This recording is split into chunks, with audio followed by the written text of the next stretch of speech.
Good morning students. आज के विज्ञान के क्लास में आप सभी का हार्दिक स्वागत है। बच्चों, आज हम पाठ 8 हमारा अस्थितंत्र तथा त्वचा। पिछले क्लास में हमने अपने अस्थितंत्र हड्डियों की रचना इसका अध्ययन किया। आज के क्लास में हम हड्डियां हमारे शरीर के किस अंग में कहाँ कहाँ किस प्रकार जुड़ी होती है उसके बारे में अध्ययन करेंगे। हड्डियों के जोड़ को संधि कहते हैं। आइए पहले संधि की परिभाषा क्या है देखते हैं। जिस स्थान पर दो या दो से अधिक हड्डियां जुड़ी होती है उस जुड़ाव अवस्था को संधि कहते हैं। आप लोग समझ गए होंगे कि हड्डियां जहां जहां जुड़ी होती है उस जुड़ाव अवस्था को हम क्या कहते हैं, संधि कहते हैं। तो संधि के कितने प्रकार होते हैं? संधियों को दो भाग में बांटा गया है। एक है चल संधि और दूसरी है अचल संधि। देखिए यहाँ पर संधियों को दो भागों में बांटा गया है। चल संधि क्या है? चल संधि में हड्डियों की हलचल होती है। मतलब चल संधि क्या है? जिस भाग में हड्डियों में हलचल होती है उसको चल संधि कहते हैं। कहाँ कहाँ पर यह हलचल होती है? हाथ तथा पैरों की सभी हड्डियां। हमारे हाथ में, पैरों में जो भी सभी हड्डियां हैं इनमें हलचल होती है, उसे हम चल संधि कहते हैं। अचल संधि क्या है? हड्डियों में हलचल नहीं होती। उदाहरण करोटी की हड्डियां। आप जानते हैं मस्तिष्क के ऊपरी भाग को हम करोटी कहते हैं। करोटी की हड्डियों में हलचल नहीं होती। निचले जबड़े के अतिरिक्त निचला जबड़ा भी देखते हैं तो यहां पर इनको हम कहते हैं अचल संधि। अब इन संधियों को कितने प्रकार होते हैं आइए देखते हैं। संधियों के मुख्यतः 3 प्रकार हैं।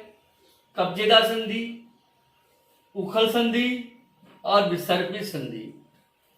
अब कब्जेदार संधि क्या है इसके बारे में हम देखेंगे। आप जानते हैं ये जो हमारा हाथ है, कोहनी, यहाँ पे जो जोड़ है, ये जोड़ देख रहे हैं इस ओर मुड़ जा रहा है इतना, इसको कहते हैं कब्जेदार संधि। यहाँ पे एक कब्जा लगा हुआ है। ये जो दो हड्डियां हैं, एक हड्डी यहाँ है और एक हड्डी यहाँ, इन दोनों को यहाँ पे जोड़ा हुआ है, इसको हम कहते हैं कब्जेदार संधि। यह हलचल अधिक से अधिक 180 अंश तक हो सकती है। कितने अंश तक हो सकती है? 180। हमारी जो कोहनी है और घुटना, ये दो, एक हड्डी ये है और ये हड्डी, इन दोनों के बीच में यहां पर एक जोड़ है, इसको हम क्या कहते हैं? कब्जेदार संधि। तो कोहनी की हड्डियां, घुटने की हड्डियों के जोड़ को हम कब्जेदार संधि कहते हैं। अगला है उखल संधि। उखल संधि कहां होती है? इसमें हलचल में दो या दो से अधिक दिशाओं को अर्थात 360 अंश तक यह हो सकता है। कंधे की संधि, तो ये हमारा जो कंधा घूमता है यहाँ पर, इसको कहते हैं हम उखल संधि। क्या कहते हैं? उखल संधि या सुरुड़ी संधि। तीसरा प्रकार जो विसर्प संधि, मतलब ये जो आप कलाई है हम घुमा सकते हैं। इस प्रकार की संधियों में केवल एक दूसरे पर फिसल सकती है कलाई, पैरों की, एड़ी की संधियां। आइए इन संधियों को हम आकृति के माध्यम से देखते हैं किस प्रकार कैसे जुड़ी हुई होती है।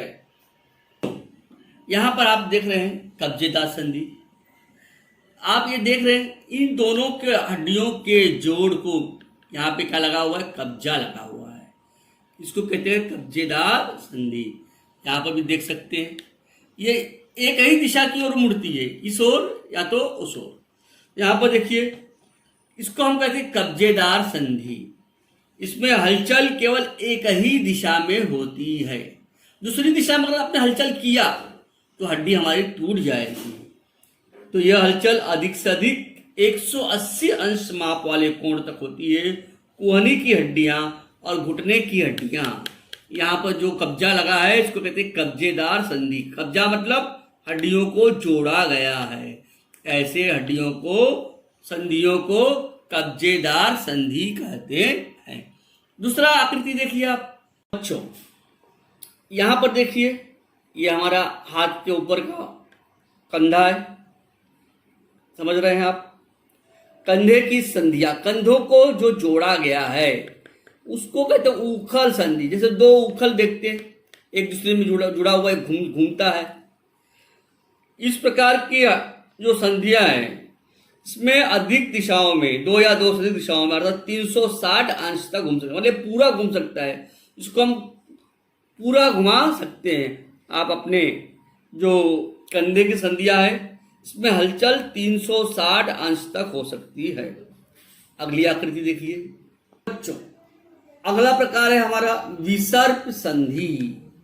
यहां पर देखिए, हड्डियां केवल एक दूसरे में फिसल सकती है। उदाहरण कलाई, पैरों और एड़ी की संधियां, इसको कहते हैं हम विसर्प संधियों के प्रकार, या फिसलती है, केवल घूम सकती है। आइए, तो हमारे शरीर का सबसे महत्वपूर्ण अंग क्या है? त्वचा। त्वचा पर क्या क्या होते हैं आप जानते ही हैं। हमारी जो चमड़ी है, त्वचा है, उस पर बाल होते हैं। पैरों तथा हाथों के अंगुलियों के सिरे की त्वचा पर क्या होते हैं? नाखून होते हैं। त्वचा के कारण हमें स्पर्श, यदि कोई हमारी त्वचा को छूता है तो हमें स्पर्श का ज्ञान होता है। त्वचा हमारे शरीर की महत्वपूर्ण ज्ञानेंद्रिय है। हमें आज त्वचा के बारे में अध्ययन करना है। शरीर के बाहरी आवरण को त्वचा कहते हैं। त्वचा की रचना कैसे होती है? हमारी त्वचा है, इसके अंदर क्या क्या होता है आप देखिए। तो त्वचा मुख्य रूप से दो स्तरों से बना होता है, एक बाह्य त्वचा और एक अंतस्थ त्वचा। तो सबसे ऊपरी स्तर को हम क्या कहते हैं? बाह्य त्वचा। और सबसे निचले वाले स्तर को हम क्या कहते हैं? अंतस्थ त्वचा। इसके नीचे रक्तवाहिनियां और मज्जा तंतुओं का जाल होता है, और उसके नीचे उपत्वची स्तर होता है जो शरीर के तापमान को नियंत्रित रखने का काम करता है। बाह्य त्वचा में विभिन्न स्तर होते हैं। तो बच्चों, ये हमारी त्वचा की रचना है। बच्चों, ये जो हमारी त्वचा है, चमड़ी है, इसके क्या क्या कार्य है आइए देखते हैं। शरीर के सभी आंतरिक अंगों जैसे स्नायु, हड्डियां, अंगतंत्रों आदि को सुरक्षा करने का कार्य करती है। हमारे शरीर की आर्द्रता बनाए रखने में सहायता करती है। जीवन सत्व डी का निर्माण करती है। शरीर का पसीना बाहर निकालकर शरीर के तापमान को नियंत्रण रखती है। गर्मी और ठंडी से हमारी रक्षा करती है। त्वचा स्पर्श इंद्रियों के रूप में कार्य करती है। यदि हम धूप में खेलकर या चलकर आते हैं तो हम थक जाते हैं, तो हमारे शरीर से पसीना निकलता है। हमारे शरीर में पसीना तैयार करने वाले ग्रंथियों को हम श्वेत ग्रंथि कहते हैं। हमारे शरीर का तापमान 37 अंश सेल्सियस के आसपास स्थिर बना रहता है। हमारी जो बाह्य त्वचा आप देख रहे हैं, बाह्य त्वचा की स्तर की कोशिकाओं में एक द्रव्य होता है जिसको क्या कहते हैं? मेलेनिन नामक रंजक द्रव्य होता है। मेलेनिन नामक विशिष्ट ग्रंथि में तैयार होता है। इसके आधार पर, मेलेनिन के आधार पर ही हमारी त्वचा का रंग काला या गोरा होना निर्धारित करता है। त्वचा का रंग वातावरण पर भी निर्भर करता है। मेलेनिन नामक रंग द्रव्य के कारण ही त्वचा का रंग निर्धारित होता है और शरीर के आंतरिक भागों की पराबैंगनी किरणों से रक्षा होती है। तो आप समझ गए होंगे बच्चों, या बच्चों का या मनुष्य का रंग काला या गोरा क्यों होता है? शरीर में पाए जाने वाले मेलेनिन की मात्रा के आधार पर यह होता है। आगे देखते हैं बच्चों, आप देख रहे हैं यहाँ पर दो आकृति है, एक बच्चा है और उसकी बूढ़ी दादी माँ है। दोनों की त्वचा में अंतर है। दादी माँ की जो त्वचा है उस पर झुर्रियाँ पड़ गई है, ढीले हो गए हैं। अब बच्चों की त्वचा में काफ़ी खूबसूरती है, उसमें खिंचाव है। ऐसा क्यों होता है? इसका कारण क्या है बच्चों? जैसे जैसे उम्र बढ़ती है, जैसे जैसे उम्र बढ़ती है वैसे वैसा त्वचा के नीचे पाई जाने वाली वसा की मात्रा कम होती जाती है, परंतु तनी हुई त्वचा मूल स्थिति में नहीं आती। हमारी जो त्वचा है अपनी मूल स्थिति में नहीं आती है, इसलिए वयस्क व्यक्तियों की त्वचा पर झुर्रियाँ पड़ने लगती है। आप देख रहे हैं इनकी त्वचा पर झुर्रियाँ क्यों पड़ रही है? क्योंकि जैसे जैसे त्वचा के नीचे पाई जाने वाली वसा की मात्रा कम होती है वैसे वैसे त्वचा अपने मूल स्थिति में नहीं आती है। इसके अलावा एक चीज़ और बच्चों मैं आपको बताना चाहता हूँ कि हमारे बालों का रंग काला क्यों होता है, सफ़ेद क्यों होता है, ललछाव क्यों होता है?